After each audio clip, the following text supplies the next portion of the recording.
If you really want to understand what a massive climate shift looks like, you don't need science fiction. Earth's own history, specifically the ice ages, gives us the perfect yardstick for what's happening today. So let's jump into Time Machine, just for a bit. Okay, let's go back 20,000 years. And yeah, I know that sounds like forever. But on the timescale of our planet, it's literally the blink of an eye. And back then, places like Chicago, London, Berlin, they weren't just cold. They were crushed under a solid kilometer of ice. I mean, just picture that. A totally different planet. And here's the crazy part. The global temperature difference? It was only about 6 degrees Celsius colder than our pre-industrial world. Just 6 degrees. But look at what that meant. Sea levels were 120 meters lower. The entire human population was maybe 5 million people. Compare that to the 8 times billion of us today. That's the power of just a few degrees. So let's really dig into that. What does a world that's just 6 degrees colder actually look and feel like? Well, they call this time the last glacial maximum. And for good reason. A quarter of all the land on Earth was, well, entombed in ice. And with all that water locked up in these massive glaciers, sea levels were about 400 feet lower. Think about that. You could have literally walked from Siberia to Alaska, or from France to England. And humanity? We were just a tiny population, a few million hunter-gatherers, basically hanging on in the warmer spots. So how in the world did Earth swing between these crazy extremes? Well, it turns out nature has its own very slow, very predictable metronome. Yeah, what was the driver here? What force is powerful enough to plunge the world into an ice age and then, pull it back out again, over and over? It all starts with something called Milankovitch cycles. Sounds complicated, but it's really just these slow, regular wobbles in Earth's orbit and its tilt. These things happen over tens of thousands of years, and these wobbles change how much summer sun hits the northern parts of the planet. So if you get a few cool summers in a row where the winter snow doesn't melt, ice starts to build up. And that white ice acts like a giant mirror, reflecting sunlight back into space, which cools the planet even more, and boom, you've got a feedback loop. But here's the key thing, and you really got to get this. These orbital cycles are the natural pacemakers, but they are incredibly slow. They just can't in any way explain the super fast warming we've seen in the last century and a half. In fact, if it were up to these cycles alone, we should be ever so slowly cooling down. So that tells us something else is in the driver's seat now. A completely new, much faster driver. And to figure out what that is, scientists had to learn to read a history book that was written in ice. They did this by drilling deep, deep into the ice sheets in places like Antarctica and Greenland.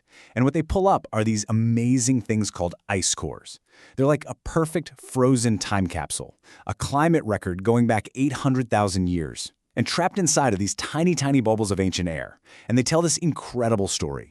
For almost 1 million years, CO2 in the atmosphere bounced back and forth in this really tight natural range.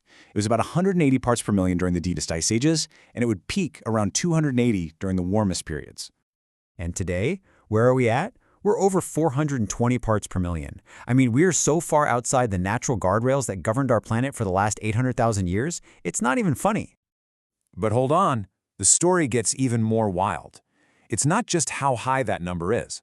The real kicker, the thing that separates everything in the past from right now, is the speed. The sheer, breathtaking speed at which it got there.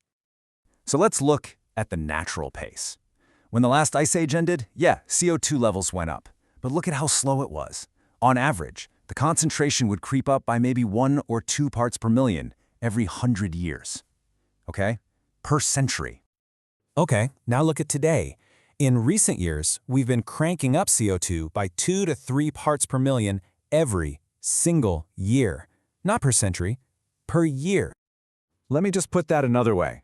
We are now jacking up the CO2 in our atmosphere about 100 times faster than the natural warming that ended the last ice age. 100 times faster. That's the real story. Okay, so this brings us to the really urgent lesson in all of this. Why does that speed matter so much? Why is it such a huge deal? Well, to understand that, we can look back at the last time our planet was just a little bit warmer than it was before we started burning fossil fuels. This was a time called the Eemian period, about 125,000 years ago. CO2 levels were pretty similar to pre-industrial times, around 280 ppm. So what happened? Well, once the climate had enough time to catch up and fully adjust, sea levels were 6 to 9 meters, that's 20 to 30 feet, higher than they are today. 20 to 30 feet? This is like a sneak preview from Earth's own history. It shows us where the whole climate system, the ice sheets, the oceans, wants to go once you warm it up, even just a little bit. It doesn't happen overnight, but it shows us the kind of future we're locking in. So this is why when you hear someone say, oh, the climate's always changed, they're technically right. But this little chart here shows why that's a terrible comfort. In the past, the cause was these slow orbital shifts. Today, it's our own rapid emissions. The speed, we're talking degrees over thousands of years versus degrees over a single century. And our vulnerability, our exposure, it's gone from a few million nomads who could just pick up and move to over 8 billion of us stuck in these massive concrete cities, many of them right on the coast. So let's circle all the way back to that first number, 6 degrees Celsius. Just remember that. That's the entire temperature gap between a planet buried in ice and the warm, stable world that allowed all of human civilization to happen. And here is the punchline. In just over a century, we have already warmed the planet by about 1.5 degrees. We've traveled a full quarter of the way toward an ice age level of change, just in the opposite direction, and at a speed the planet has never experienced with us on it.